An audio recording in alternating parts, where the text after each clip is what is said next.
This job is transcribing oral histories. The library has several hundred oral histories that were done as part of the Oklahoma Voices program and is an ongoing project.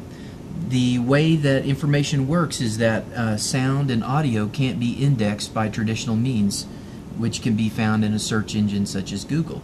So they have to be transcribed into written form so that researchers and historians and other people will be able to locate the information they need within the sound files.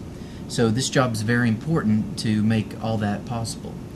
What you do first is you find your oral history. These are cataloged in the library.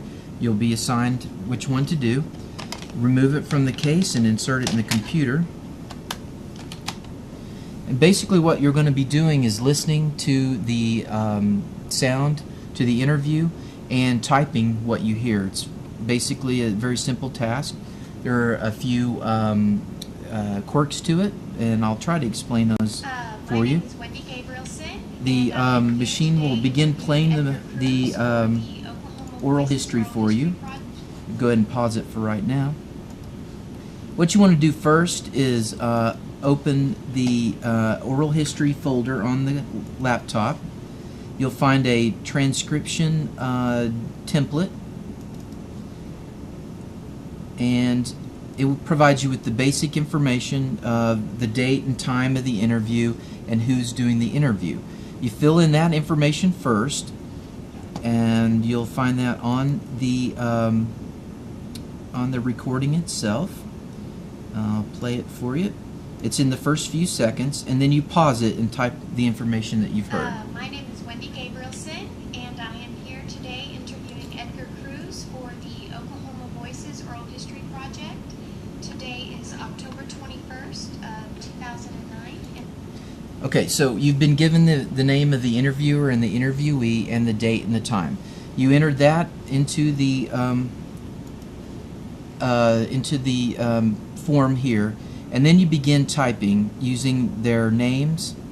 And after you enter their name the first time, you can use initials. So for Wendy Gabrielson, you'd use WG and then type the information. And for Edgar Cruz, you would use EC and then type the information that he says. That's basically it. You go through and you play segments of the sound, type up what you hear, and routinely save the file. And then the file will be able to be indexed by search engines and other information like that.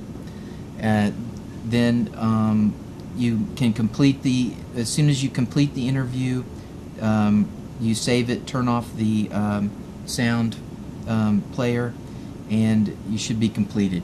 It takes about 4 hours for every 1 hour of recording time to complete the project. So it is a time-consuming but very rewarding project. And how many of these do you have to do?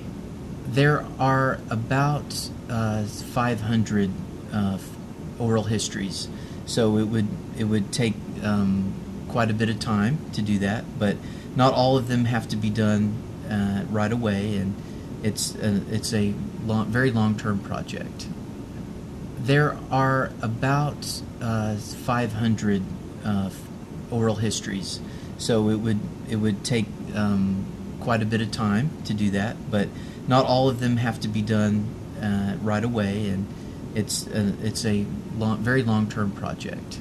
Okay, if you need some help, in fact, it's probably a good idea to read beforehand the conveniently placed file in the transcription folder called the Baylor Oral History Transcribing Guide.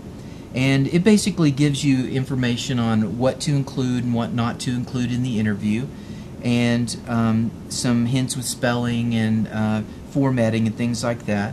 For example, you don't enter every time someone says or okay or yes or things like that.